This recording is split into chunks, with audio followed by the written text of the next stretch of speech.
Hi, I'm Amanda Culp, and I'm the Director of Operational Excellence and Continuous Improvement in ITS. I'm also coming to you as an AI champion. Welcome back to Tuesday Tips. In this video, I'll show you how to use AI to create grading rubrics that align with your assignments and save you time during course prep. Let's dive in.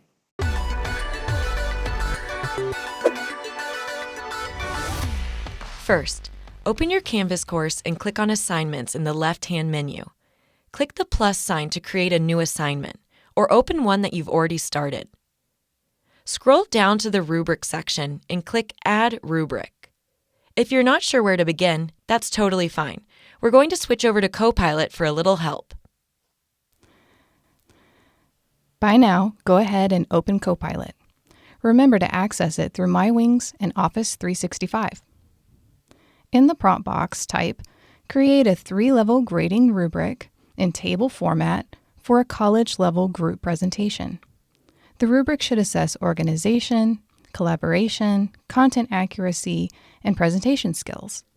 Use the performance levels excellent, satisfactory, and needs improvement. Give it a few seconds to generate your rubric. Read through the result and see if it matches what you had in mind. If you want to make any changes, try asking, add point values for each level, or make the criteria more student-friendly. Once it looks good, head back to your Canvas rubric. Back in Canvas, paste the different sections into the rubric editor. Adjust the criteria and points if needed, and click Create Rubric when you're ready. This is a great way to quickly generate a starting point for your rubrics. Give it a try next time you're building an assignment.